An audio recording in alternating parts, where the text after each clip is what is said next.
ഇനി ബർത്ത്ഡേ വിഷസും അതുപോലെ തന്നെ സ്റ്റാറ്റസൊക്കെ നമുക്ക് കളറാക്കാം. അതിനായിട്ട് നമുക്ക് പിൻട്രസ്റ്റ് എന്ന് പറയുന്ന ആപ്പിലേക്ക് ആദ്യം ഒന്ന് പോയിട്ട് നമുക്ക് ആവശ്യമുള്ള ബ്ലാക്ക് കളറുള്ള സ്പ്ലാഷ് ഫോട്ടോകൾ നമ്മൾ ഏതെങ്കിലും നമുക്ക് ഇഷ്ടമുള്ള ഷേപ്പിലുള്ളത് ഡൗൺലോഡ് ചെയ്തെടുക്കുക. ഗൂഗിളിൽ നിന്ന് ഡൗൺലോഡ് ചെയ്താലും മതി. നമ്മൾ വേണ്ട ഫോട്ടോയിലൊന്ന് ക്ലിക്ക് ചെയ്ത് അതിൻ്റെ മുകളിൽ കാണുന്ന 3 ഡോട്ടിൽ ഒന്ന് ക്ലിക്ക് ചെയ്തതിന് ശേഷം ഡൗൺലോഡ് ഇമേജ് എന്ന് കൊടുത്തു കഴിഞ്ഞാൽ നമ്മുടെ ഗാലറിയിലേക്ക് അത് ഡൗൺലോഡ് ആയിക്കോളും. ഈ ഇമേജ് നമ്മുടെ പിക്സാർട്ട് എന്ന് പറയുന്ന ആപ്പിലേക്ക് ഒന്ന് ആഡ് ഇമേജ് എന്ന് പറയുന്ന ഓപ്ഷൻ ഉപയോഗിച്ചുകൊണ്ട് നമ്മൾ പിക്സാർട്ടിൽ ഒരു സാധാരണ എടുക്കുന്ന പോലെ ഒരു പേജ് എടുത്ത് ഒരു വൈറ്റ് ബാക്ക്ഗ്രൗണ്ട് എടുത്തിട്ട് അതിൽ ഈ ഫോട്ടോ ഒന്ന് ആഡ് ഇമേജ് എന്നുള്ള ഓപ്ഷൻ കൊടുത്തിട്ട് ഒന്ന് കൊടുക്കുക. എന്നിട്ട് നമ്മൾ ചെയ്യേണ്ടത് അതിൻ്റെ മുകളിലേക്ക് നമുക്ക് വേണ്ട ഏത് ഫോട്ടോയാണോ നമ്മൾ ഈ ഷേപ്പിലേക്ക് മാറ്റാൻ ഉദ്ദേശിക്കുന്നത് ആ ഫോട്ടോ നമ്മൾ ഒന്നും കൂടി ആഡ് ഇമേജ് ആഡ് ഫോട്ടോ എന്നുള്ള ഓപ്ഷൻ ആഡ് ഇമേജ് അല്ല ആഡ് ഫോട്ടോ എന്ന് പറയുന്ന ഓപ്ഷൻ ഉപയോഗിച്ചുകൊണ്ട് നമ്മൾ വീണ്ടും ആഡ് ചെയ്യുക. അപ്പോൾ സിമ്പിളാണ് കാര്യം. ഇനി നമ്മൾ ഇതിനെ ആ ഫോട്ടോനെ നമുക്ക് വേണ്ട വലുപ്പത്തിലേക്ക് നമ്മൾ ആഡ് ചെയ്തിട്ട് നമ്മൾ വേണ്ട വലുപ്പത്തിലേക്ക് ഒന്ന് അഡ്ജസ്റ്റ് ചെയ്യുക. കുറച്ച് വലുപ്പം കൂട്ടി വെക്കുക, ആവശ്യത്തിനനുസരിച്ച് വെക്കുക. ആ കളറിന് കണക്കായിട്ട് കറുത്ത കളറിന് കണക്കായിട്ട് നമ്മളൊന്ന് ഷേപ്പ് അഡ്ജസ്റ്റ് ചെയ്ത് വെക്കുക. പിന്നെ നമ്മൾ താഴെ ബ്ലെൻഡ് എന്ന് പറയുന്ന ഒരു ഓപ്ഷൻ ഉണ്ട്.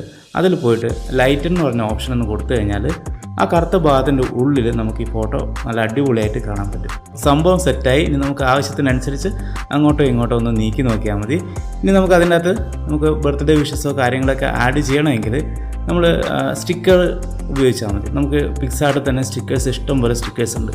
നമുക്ക് ഇഷ്ടമുള്ള സ്റ്റിക്കറുകൾ നമുക്ക് സ്റ്റിക്കേഴ്സിൻ്റെ താഴെയുള്ള മെനുവിൽ നിന്ന് സ്റ്റിക്കേഴ്സ് എന്ന് പറയുന്ന ഓപ്ഷനിൽ നിന്ന് സ്റ്റിക്കറുകൾ സെലക്ട് ചെയ്തെടുക്കാം. അപ്പോൾ അതിനായിട്ട് നമ്മൾ താഴെയുള്ള ഭാഗത്ത് സ്ക്രോൾ ചെയ്ത് നോക്കുക. നമ്മൾ ആഡ് ഇമേജ് എന്ന് പറഞ്ഞ ഓപ്ഷൻ കൊടുത്ത ആ ഭാഗത്ത് താഴെ സ്റ്റിക്കറുകളുണ്ട്. അതിൽ സ്റ്റിക്കർ എന്ന് പറഞ്ഞ ഓപ്ഷനിൽ പോയിട്ട് ബർത്ത്ഡേക്കോ അതുപോലെ തന്നെ ആനിവേഴ്സറിക്കോ ഏതാണ് നമ്മുടെ ആവശ്യം എന്ന് വെച്ച് കഴിഞ്ഞാൽ അതിനാവശ്യമുള്ള സ്റ്റിക്കർ തപ്പിപ്പിടിക്കുക. അതിലേക്ക് നമുക്ക് പോയി നോക്കിയാൽ ഇഷ്ടം പോലെ നമ്മൾ അവിടെ ഡിസ്കവർ എന്നുള്ള മുകളിൽ കൊടുത്ത ഭാഗത്ത് നിന്ന് സെർച്ച് ചെയ്ത് കൊടുത്താൽ മതി. നമുക്ക് ബർത്ത്ഡേ ആണെങ്കിൽ ഹാപ്പി ബർത്ത്ഡേ കൊടുക്കണമെങ്കിൽ അതിൻ്റെ സ്റ്റിക്കറുകൾ ഇഷ്ടം പോലെ സ്റ്റിക്കറുകളുണ്ട്. ഇതിൽ നിങ്ങൾക്ക് ഇഷ്ടപ്പെട്ട ഏതെങ്കിലും ഒരു സ്റ്റിക്കർ എടുത്തിട്ട് നല്ല ക്ലാസ് സ്റ്റിക്കർ ഒന്ന് എടുത്ത് അതിൻ്റെ താഴെയോ മുകളിലോ നമുക്ക് ഇഷ്ടമുള്ള പോലെ ഒന്ന് വെച്ച് കൊടുത്തു കഴിഞ്ഞാൽ ഒരു കിടിലം ഫോട്ടോ റെഡിയായി. ഇനി സാധാരണ കൊടുക്കുന്ന ബർത്ത്ഡേ വിഷസിനും അതുപോലെ തന്നെ ആനിവേഴ്സറി വിഷസിനൊക്കെ പകരം ഇത്തരത്തിലുള്ള കളറായിട്ടുള്ള അടിപൊളി സ്റ്റാറ്റസുകൾ വെക്കുക. അപ്പോൾ നിങ്ങൾക്ക് എല്ലാവർക്കും ഇത് ഇഷ്ടമായി എന്ന് വിചാരിക്കുന്നു. നമുക്ക് മറ്റൊരു കുഞ്ഞൻ അടിപൊളി ട്രിപ്പുമായിട്ട് വീണ്ടും കാണാം.